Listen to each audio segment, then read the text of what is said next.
చేయడం జరిగింది. దీంతో దూరము తగ్గుతుంది. Dedicated green field highway, express హైవేలు వేయడం ద్వారా, బుల్లెట్ ట్రైన్ ద్వారా రవాణా సులభతరం చేస్తున్నాం.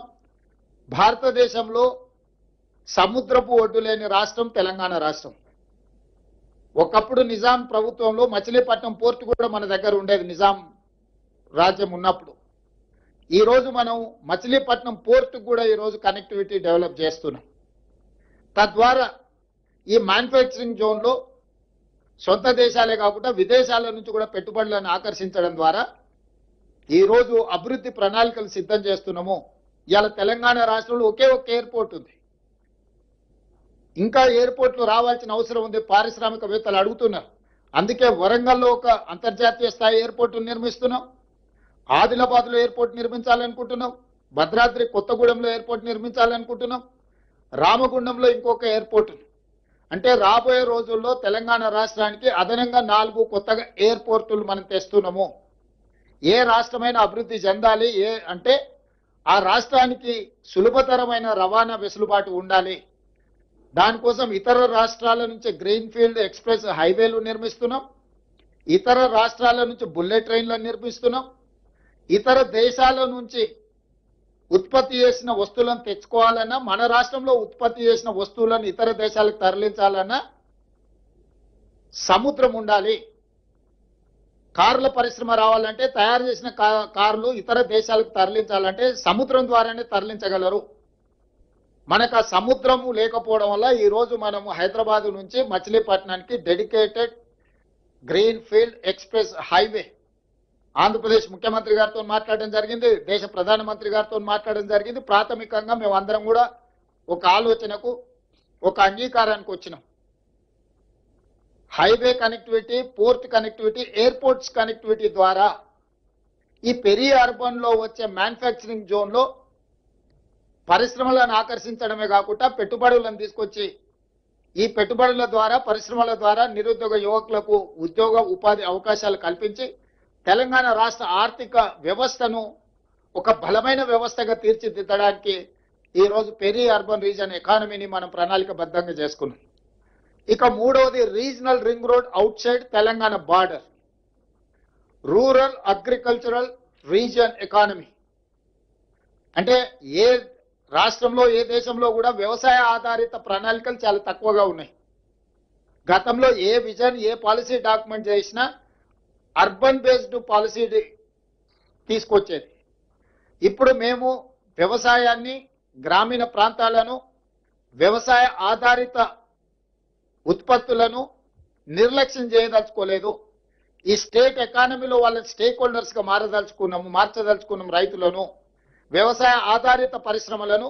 వ్యవసాయాన్ని పెంపొందించడం ద్వారా ఆర్గానిక్ ఫుడ్ కావచ్చు, అగ్రికల్చర్ పార్క్స్ కావచ్చు, అదేవిధంగా ఫ్రూట్స్ అండ్ వెజిటబుల్స్ కావచ్చు, వీటికి సంబంధించిన పరిశ్రమలతో పాటు seed bowl of India Telangana, మన భూములు విత్తనాలను ఉత్పత్తి చేయడానికి అనుకూలమైన ప్రాంతం. మన భూములు మంచి కూరగాయలు, పండ్లు, ఫలాలు పండించడానికి, చాలా సేంద్రియ వ్యవసాయానికి చాలా ఉపయోగపడే భూములు. అందుకే regional ring road outside Telangana border వరకు రూరల్ అగ్రికల్చర్ రీజన్ ఎకానమీ కింద దిస్ ఈస్ కాల్డ్ రేర్, ఒక రేర్ పాలసీని మనం తీసుకొస్తున్నాం. మీకు తెలంగాణ ముఖ చిత్రాన్ని చూస్తే క్యూర్, ప్యూర్, రేర్. క్యూర్ అంటే core urban region economy, PURE అంటే peri urban region economy, RARE అంటే రూరల్ అగ్రి రీజన్ ఎకానమీ. ఈ 3 రకాల వ్యవస్థలను, ప్రణాళికల్ని, ఈ అంశాలకు సంబంధించిన వాటి అన్నిటిని కూడా పొందుపరిచి, క్రోడీకరించి తెలంగాణ రైజింగ్ 2047 ఒక విజన్ డాక్యుమెంట్ను తీసుకొస్తున్నాము. ఆ విజన్ డాక్యుమెంట్ లో కోర్ అర్బన్ లో ఏం చేయబోతున్నాం, ఏమేమి తీసుకొస్తున్నాం, ఇన్ డీటెయిల్ రిపోర్ట్ ఉంటుంది. పెరి అర్బన్ లో ఏమేం చేయబోతున్నాం, మ్యానుఫ్యాక్చరింగ్ సైడ్ డీటెయిల్ రిపోర్ట్ ఉంటుంది. రూరల్ ఎకానమీలో, అగ్రికల్చర్ లో ఏం చేయబోతున్నాం ఆ పాలసీ డాక్యుమెంట్ లో ఉంటుంది. సో తద్వారా ప్రతి ఒక్కరిని, మహిళలు కావచ్చు, రైతులు కావచ్చు, యువత కావచ్చు, వివిధ సామాజిక వర్గాలకు సంబంధించిన ప్రజలందరినీ దృష్టిలో పెట్టుకొని అభివృద్ధి ప్రణాళికలతో పాటు రాష్ట్ర ఆర్థిక వ్యవస్థను బలోపేతం చేసి తద్వారా వచ్చే ఆదాయాన్ని పెంచాలి, పేదలకు పంచాలి అనే ఒక విధానంతో బలమైన ఆర్థిక వ్యవస్థను పెంపొందించడం ద్వారా బలహీనంగా ఉన్న పేదలను బలోపేతం చేయాలని ఈరోజు మనకు ఫుడ్ది సమస్య లేదు, కానీ న్యూట్రిషన్ ప్రాబ్లం ఉన్నది. ఆ న్యూట్రిషన్ ఎట్లా ఇంప్రూవ్ చేయాలా, క్వాలిటీ ఫుడ్ ఎట్లా ఇవ్వాలనేది మన ప్రణాళిక.